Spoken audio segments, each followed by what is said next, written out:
Welcome to this video compilation on the fascinating and complex topic of organizational culture. Every organization, whether it be corporate, not-for-profit, or a government agency, has its own unique culture that shapes the way it operates and how its employees interact with one another. On my Excellence Connection podcast, I've interviewed a number of guests from various backgrounds and fields, and what caught my eye and my attention was that almost every guest identified organizational culture as having an impact on or being impacted by the topic we discussed. In this video compilation, we've pulled together the clips demonstrating the different perspectives on organizational culture and how these factors impact the various aspects of an organization and contribute to its overall success. Through the insights and experiences shared in this video, we hope to provide you with a deeper understanding of what organizational culture is and how it can be harnessed to create a positive and thriving work environment. So listen in as my guests share their valuable knowledge and perspectives on one of the most important aspects of any organization.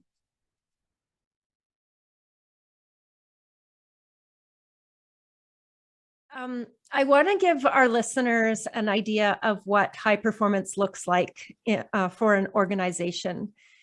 So what would you say are some of the characteristics that make Dubai Police high performing? Thank you, Tracey. High performance it can be a different type of definition around the world. But let me share with you and with the audience what is the high performance for Dubai Police. For us, it's all about the satisfaction of the citizens. For us, we see when we perform well is when we have tourists visiting Dubai. Because when you arrive at the airport in Dubai, you've been here before, you've been in Abu Dhabi, and you see police officer without a gun, without carrying a gun, make you feel like, wow, this is a safe place. We don't carry a gun. We show, of course, in some cases we do, but we don't expose to the public, and that make you feel very interesting and peaceful city to visit. So the high performer for us is cooperate with the whole system. It's an ecosystem between economy, tourists, a peaceful city, a safety to invest, safe place to invest, a safety to visit. You can walk in Dubai at 2 o'clock in the morning, anywhere, and nothing's going to happen. So that's the high performance. That's a result right there. We are not expecting to receive an award. We are not expecting to see, oh, you are the leading in police around the world. We hope to be recognized as one of the best police forces in the world, but our job is not like that. Our job is to do on a daily basis our best for our citizens, for our tourists and investors. Make Dubai safest city in the world. The outcome is the daily high performance in every single thing that we do.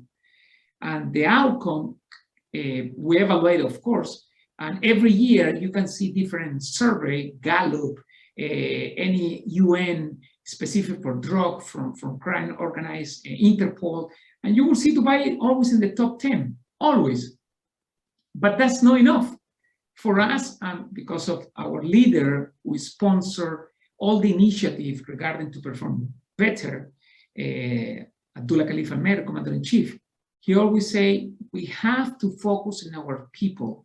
When the people are happy with our result, that's all matters. So you had to think about that change process with respect to how am I going to implement and what am I going to do? And oftentimes I find it's not that there's nothing wrong, Tracey, with the change itself, but it's in the implementation of that change where things go wrong. You know? Right. So this brings us to sort of the alignment concept and getting everybody aligned in that same direction and focusing all the resources on the outcomes that you're looking for. What are some examples of how an organization can achieve that alignment? Well, I think there's two or three things. Look, can I just, when you talk about alignment, and I'm a firm believer in alignment, by the way, that one of the issues that I used to find when we'd go around doing organizational assessments for the Excellence Canada Awards of Excellence, almost inevitably the lowest rating in terms of scoring was on strategic plan. Now, it's not that there wasn't a good strategic plan. Like when you go into the boardroom, and I used to go into the boardrooms, they would tell me how wonderful the strategic plan is. They would show me in color and brochures and everything that they had. There's no question the organization had done an awful lot of work around strategic plan, right? Yes. But when we would go into the organization levels, to the next level down, you know, I would ask people about the strategic plan, since let's say at the first line management level, right? And they would say, well, I heard something about that a month ago. Somebody came and talked to us about it, you know. Oh, and there's a couple of things on the wall about it as well, right? And then when you go to the front line, where I inevitably used to go, almost nobody knew what the strategic plan was, but if they could maybe articulate a couple of goals or something. So to me, the thing that around getting line of sight or alignment is how well the senior level of the organization has moved the messaging through consistently to each and every level. And there's simple things that you can do, you know. When I was with, on the board here, the Family and Children's Services Agency, which I just left last year, one of the things we did at the board level was said, look, there's nothing coming on our board agenda unless we can directly connect it to the strategic plan. So every issue that was coming forward to the board, we were able to look at it as board community volunteers and look at it and say, yeah, that's right. That fits this piece right here. And that's what this agency did as well at the next level. I remember walking around as the board chair, and people knew, you know, you could ask them. They might not be able to articulate it the same way the executive director did, but they understood what it was. They understood there were 2 or 3 or 4 goals that they were trying to do. They understood how they fit into that as well, you know, how their job connected to what the organization was doing. So it's not a complicated piece, but it really means that the senior management level need to figure out the communication strategy. It's got to be clear, it's got to be consistent, and it has to be repeated and repeated and repeated and repeated, because the organization, sometimes, you know, the lower you go, it's not mired in strategy. They're mired in, you know, I got to get this shipment out, I've got to meet this, you know, day-to-day stuff. But they need to understand that their day-to-day stuff is connected to where the organization wants to go.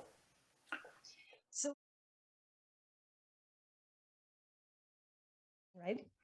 So at your firm, Dynamic Achievement, you work with organizations to create a foundation of mindset and culture. Mm-hmm. Can you explain that and why it's important? Yeah, absolutely. And a lot of people in the field will recognize, oh, organizational culture. Sure, lots of people talk about organizational culture, and it is important because culture is fundamentally the essence of who we are and how we do things around here. So it's often intangible in the sense that people might have a hard time pinning down exactly what is our culture, how would you describe it? But one thing I know for sure is that people can always talk about how culture makes them feel. Do I feel respected here? Do I feel valued? Do I feel this is a place where we innovate, or is it a place where we stagnate? And so culture is the thing that actually impacts us the most. And what some organizations don't realize, thankfully more are switched on to it, but a number of them don't realize, it impacts your people, which means it impacts your results. Now, the big distinction in my work and what we do at Dynamic Achievement is this thing called mindset. Because what mindset is to the individual is what culture is to the organization. So when we talk about creating culture, who we are and how we do things around here, I don't really believe we can do that as effectively if we're also not tapping in individually to who am I and how do I show up. So this mindset piece is really quite critical, because fundamentally how I've come to view culture is also it's the collective mindset of a team or a department or an entire organization. And the mindset that we hold determines that the results that we will get. So I'm interested in working with people who want to create excellence, which means you also need to have the mindset that will support the creation of that excellence. I really like that description. The culture is like the mindset of the organization. So it's all of the players' mindsets combined into one. And that is the overall, that's interesting and insightful. So can we just expand a little bit more on how that mindset and culture relates to the performance and delivering results? I know you've touched on it a little bit. Can we dig a bit deeper around that? Yeah, maybe, for sure. Because maybe if you have examples that you've seen where there's been a demonstration of how that mindset has led to exceptional results. Yes, exceptional or otherwise, for sure. So one of the things for me, when I would say in my earlier days working in leadership development, I was like most leadership development experts, trainers, etc. I would conduct workshops to help leaders develop skills. Now, granted, skills are necessary. Whether it's how to communicate more effectively, how to be more strategic, how to resolve conflict, how to performance manage, etc. But one of the things I really started noticing was that depending on the person and the mindset they had to begin with, those skills were either taken and really well implemented, or those skills were taken and they were used in a lot of inappropriate and I would say manipulative ways. So let me give you a couple of examples of how that actually shows up. So first and foremost, there's somebody who comes into a training session, learns some skills, and they have what I would call an optimistic mindset, meaning they believe that whatever I'm working towards is achievable. Like, I'm stumbling at this. I may not know the skills yet of how to performance manage, but I believe I can figure this out. Well, that person is going to take those skills, practice those skills, fail a bit, fumble a bit, and continue to learn and grow from them, and then eventually start to master those skills. Another person in the same workshop, different mindset, who, for example, might come more from the mindset of fearful, like in fear, for example, which is, I'm not sure, I don't want to hurt their feelings, I'm worried about how this is going to go, I'm worried I'm going to sound stupid. They can take those same skills, practice, but then the first time that it doesn't go well, they stop, right? Or they don't continue to implement, or they don't learn from it, or they get all freaked out about it. And so it doesn't really go anywhere. And so that's, a bit of a natural one. But then on the other hand, there are some challenging mindsets that, for example, are more hostile or defensive or superior type of mindsets, meaning I think I'm better than others. I already know this stuff. Been there, done that, got the t-shirt kind of mindset. They'll come in, look at those skills and say, oh yeah, I already do that. But the truth is they don't really already do that. And if they do, they're probably not doing it very effectively.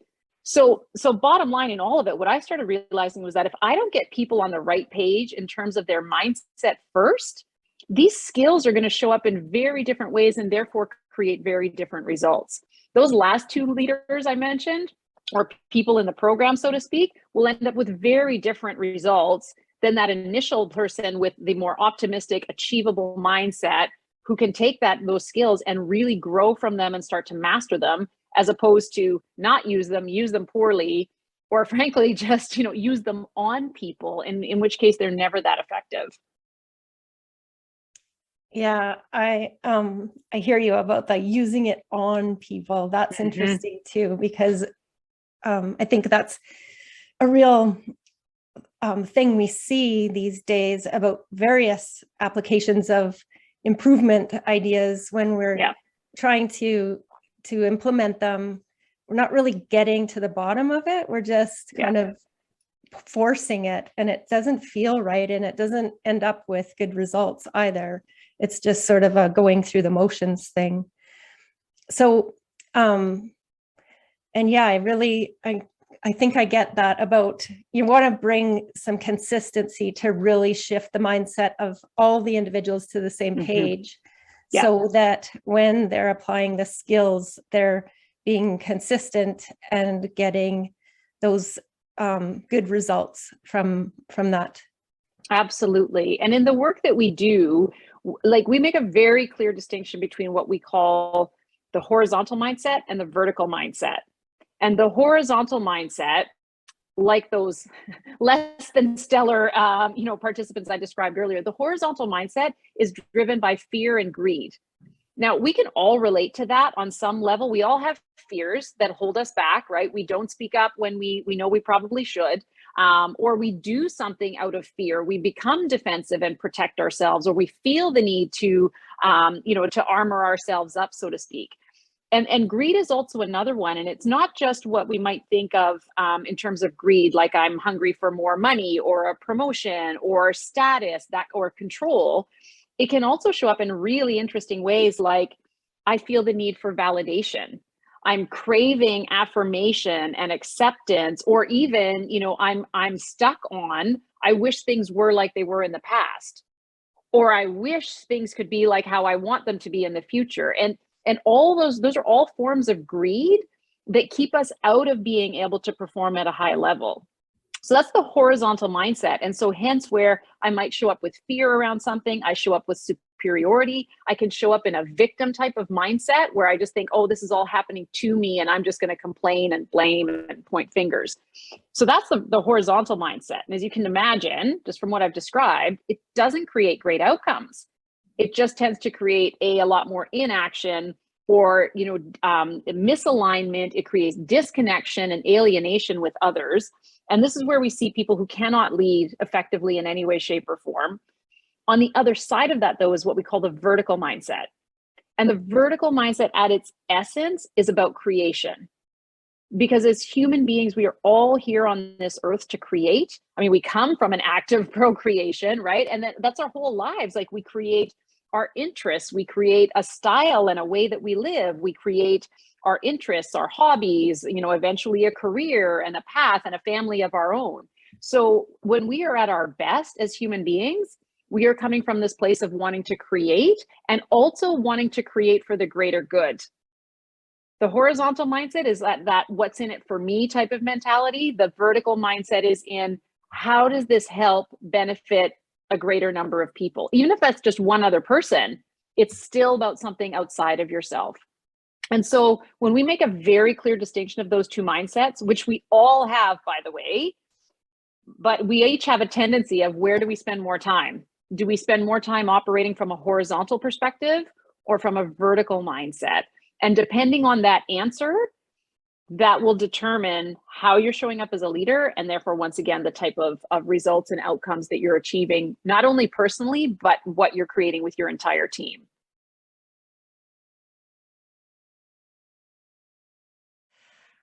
So in a recent article that you wrote for Insightism, you note that people-first strategies are often lacking starting from the initial planning phases of improvement initiatives.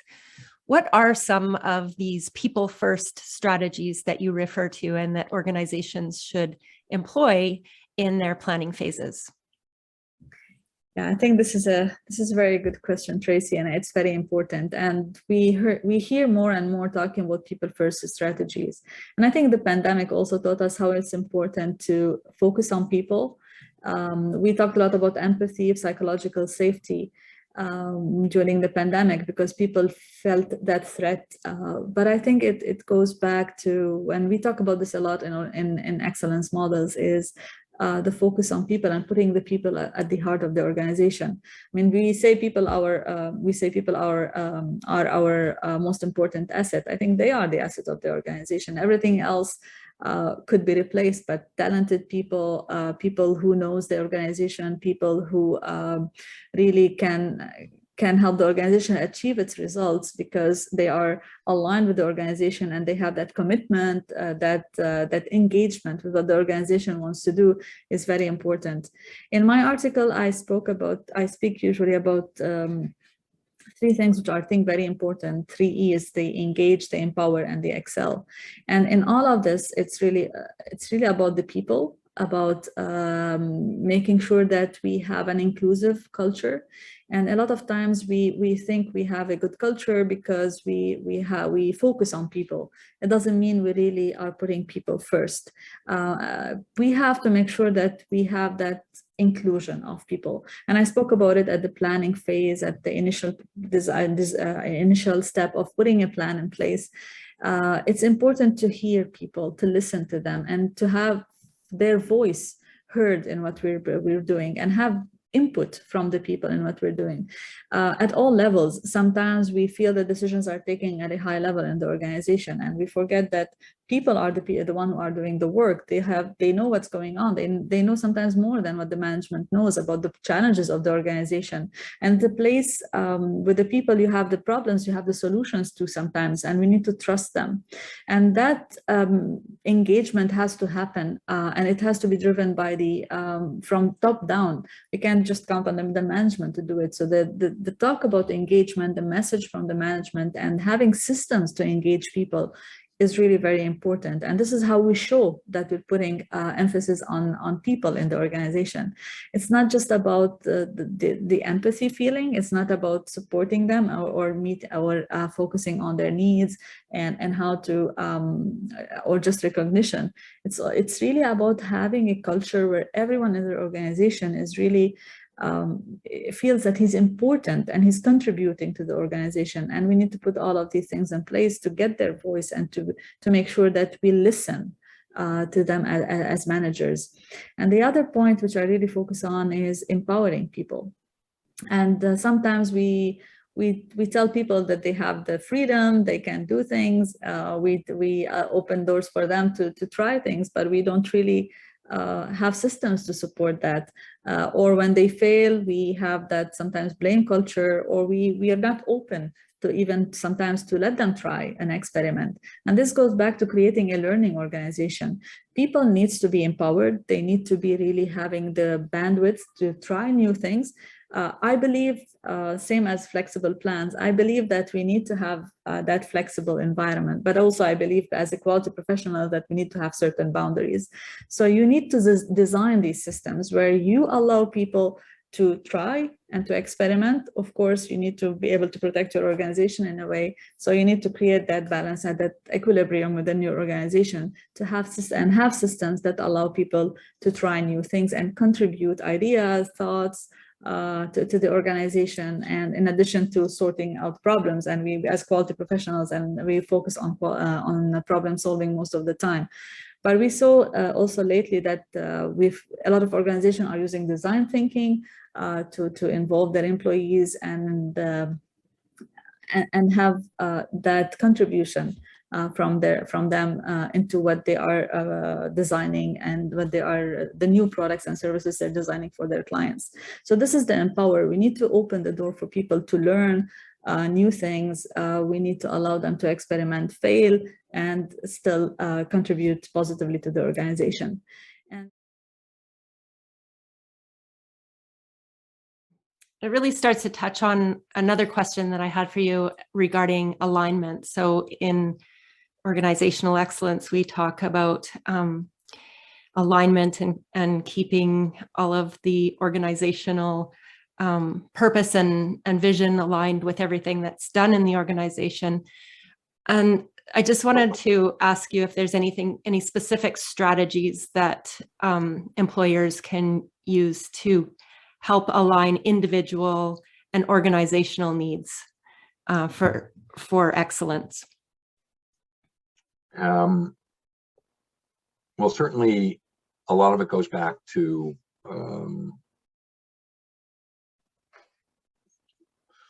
finding out what engages employees, what jobs, activities make them feel good about where they're working. But it also goes to organizational culture, which is a huge issue. I remember I was coaching a management consultant, and they were talking about proposals and winning proposals and losing proposals, and this person talked about an opportunity they had to go into a very old company, and it was a culture change assignment. And it was to happen in 6 months. And I just started laughing. It's an old company. I'm not going to say how old it is. The job was to change the culture in the organization in 6 months. I'm going, that's crazy talk, number one. Number two, I'm so happy you didn't get the job, because it would have been a disaster. And, you know, as consultants, we sometimes have to know when to walk away from crazy jobs. But I mean, culture change is possible, absolutely. And, you know, it's a huge part of organizational change management, doing things differently. And it's a huge thing of what we do in organizational excellence, doing things differently. And it all stems from culture. And, you know, I have a definition here is like, it's a pattern of shared basic assumptions that the group learned as it solved problems, that's worked well enough to be considered valid and therefore to be taught to new members as the correct way to perceive, think, and feel in relation to those problems.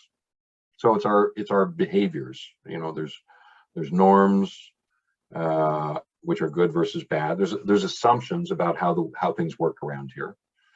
There's values, right versus wrong. But the artifacts are the visible behaviors that we see. So if we want to change things in an organization, we need to change people's behaviors. And that takes time. We can change knowledge quickly. We can give them new ways to do things. But people have to act. So it's a little individual behaviors. So, you know, what comes first? What's the first behavior that you do? And you think about an action that can help. Who will see it? Can it be copied? Will anyone who sees it have the skills and the permission to be able to do it? And so in change management, we talk about absorptive capacity. People's, you know, you can only change so much, but people have to have the skills to do the new behaviors before you can implement the new behaviors. So what often happens first is that we implement the change, and then we're running to catch up to get those behaviors changed. So, you know, there's what worked well in the past, what's working now, and what's going to work in the present. In the now, we have to do these little behaviors that will change the culture of the organization. And things that stay interviews, one-on-ones, are the little behaviors that build trust and competence and are not expensive to do, but will change the future culture of the organization.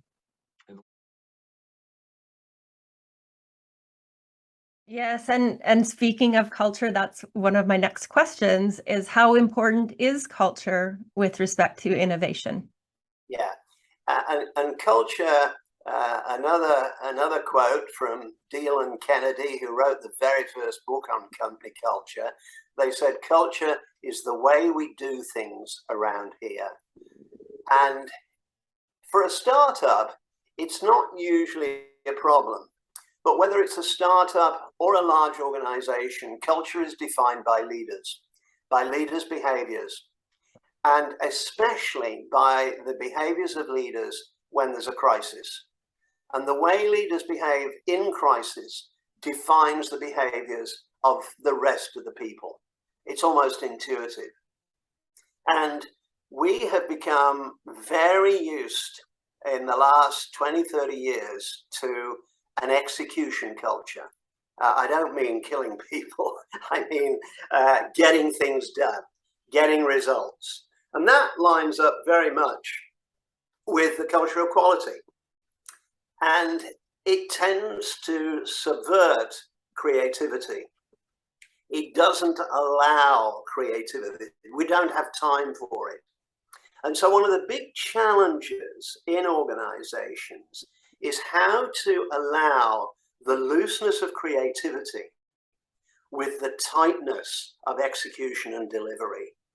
And there are different ways of dealing with this. a lot of large companies have spun off their creative work. Even going back to World War II, Lockheed Martin developed what they called skunk works, and they put all their creative people in a sort of little shed at the bottom of the garden where they wouldn't mess up the day-to-day works. More recently, Procter & Gamble were having real problems getting through their R&D. It was taking 5 years to get things to market. They subcontracted their creativity to a company called Incentive. But the approach I like best of all is with a company called W.L. Gore. Probably most people have not heard of them, but they will have heard of Gore-Tex. Gore-Tex is the outdoor fabric. Bill Gore started his company in, wait for it, 1955. He'd worked with DuPont. He left, started his own company in synthetic fibers, and he set up an organization based on the work of McGregor and Theory X and Theory Y, which is sort of old stuff now. But he was actually the creator of self-managed teams. And what you find is that self-managed teams, which network, are a great way of structuring for innovation. Structuring is a whole other issue, and I'm just really touching on it. But you do have to allow those two sets of behaviors. The creative behavior must not be interfered with. The execution behavior, the delivery behavior must be focused and get to market fast. So we have to structure so both can coexist. And that concludes our video compilation on organizational culture. We hope that you've gained a deeper understanding of what culture is and how it impacts the success of an organization. Remember, organizational culture is not something that can be created overnight, but rather it is a product of an organization's values, norms, and behaviors over time. By fostering a productive culture, organizations can improve employee satisfaction, increase productivity, and achieve greater success. Thank you for watching, and we hope that the insights and experiences shared in this video compilation have inspired you to think more deeply about organizational culture and its importance in today's landscape.